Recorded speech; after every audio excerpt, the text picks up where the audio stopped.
আসসালামু আলাইকুম। বিসমিল্লাহির রহমানির রহিম। প্রিয় দর্শক, আজ আমরা একটি গুরুত্বপূর্ণ বিষয় নিয়ে আলোচনা করব। বিষয়টি হলো কবিরা ঘুণনা কি, কবিরা ঘুণনা থেকে বাঁচার উপায় এবং আপনি যদি কবিরা ঘুণনা করে থাকেন তাহলে কিভাবে আল্লাহ তাআলার কাছে ক্ষমা চাইবেন এবং তাওবা করবেন, তা নিয়ে আজকের ভিডিও। চলেন এবার শুরু করি। কবিরা ঘুণনা বলতে ইসলামে বড় বড় পাপকে বোঝায়, যেগুলোর ব্যাপারে কুরআন ও হাদিসে কঠোর শাস্তির কথা ঘোষণা করা হয়েছে। যেমন শিরক করা, নামাজ ত্যাগ করা, মিথ্যা বলা, ব্যভিচার করা, অন্যায়ভাবে কারো হক নষ্ট করা, পিতামাতার অবাধ্য হওয়া, চুরি করা, সুদ খাওয়া ইত্যাদি। প্রিয় ভাই ও বোনেরা, মানুষ ভুল করবে, পাপ করবে, এটাই স্বাভাবিক। কিন্তু একজন মুমিনের বৈশিষ্ট্য হলো সে সকল ধরনের পাপ কাজ থেকে বিরত থাকবে এবং যদিও পাপ কাজ করে তার জন্য আল্লাহ তাআলার কাছে তাওবা করবে।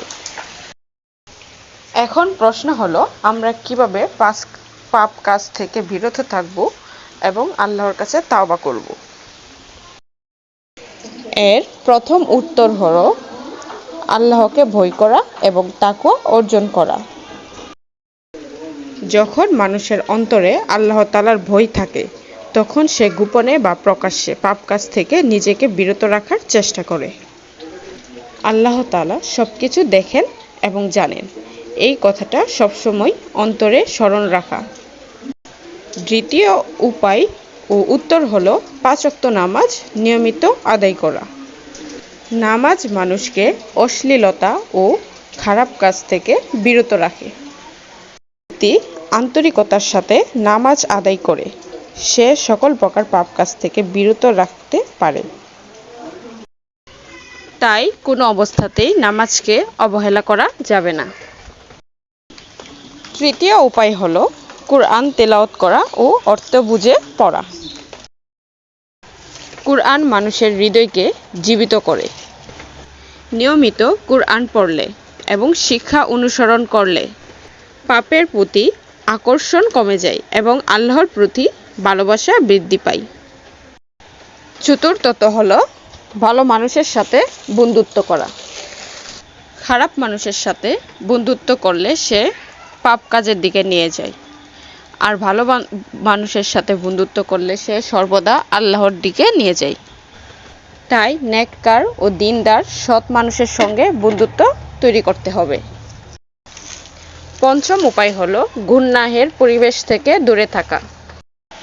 অনেক সময় মানুষ নিজে পাপ করতে না চাইলেও খারাপ পরিবেশের সাথে মিলিয়ে পাপ করতে বাধ্য হয়। তাই অশ্লীলতা, খারাপ বিনোদন দেই এরকম পরিবেশ থেকে নিজেকে বিরত রাখা। ষষ্ঠ উপায় হলো সর্বদা মৃত্যুর কথা স্মরণ রাখা। মৃত্যু কখন আসবে কেউ জানে না, তাই আমরা সর্বদা যদি মৃত্যুর কথা স্মরণ রাখি তাহলে পাপ করার সময় এই কথাটা চিন্তা করব যে পাপ করা অবস্থায় যদি আমার মৃত্যু হয় তাহলে আমি আল্লাহ তাআলার কাছে কি জবাব দেব।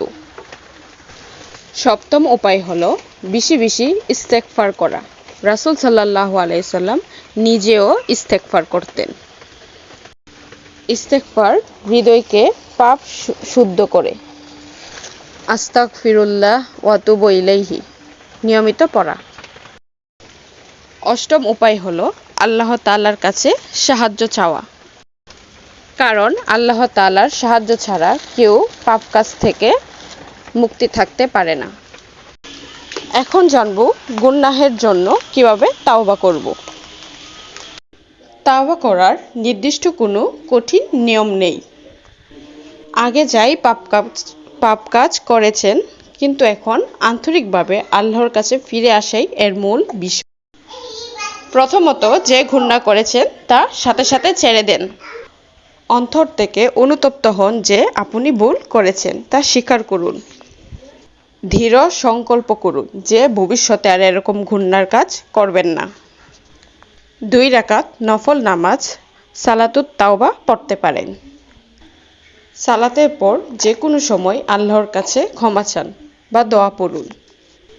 বেশি বেশি আস্তাগফিরুল্লাহ ওয়া তুবু ইলাইহি পড়ুন, যার অর্থ আমি আল্লাহ তাআলার কাছে ক্ষমা চাই এবং তার দিকে ফিরে আসি।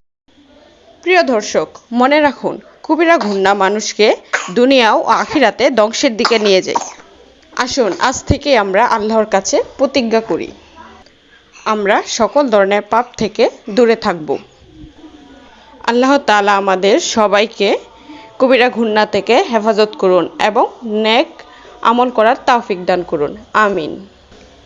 ভিডিওটি ভালো লাগলে আশা করি সবাই লাইক, কমেন্ট এবং শেয়ার করবেন। চ্যানেলটি সাবস্ক্রাইব করবেন। আরও সুন্দর সুন্দর ভিডিও পেতে ভিডিওর মধ্যে চোখ রাখুন বা চ্যানেলে চোখ রাখুন। আল্লাহ হাফেজ। আসসালামু আলাইকুম।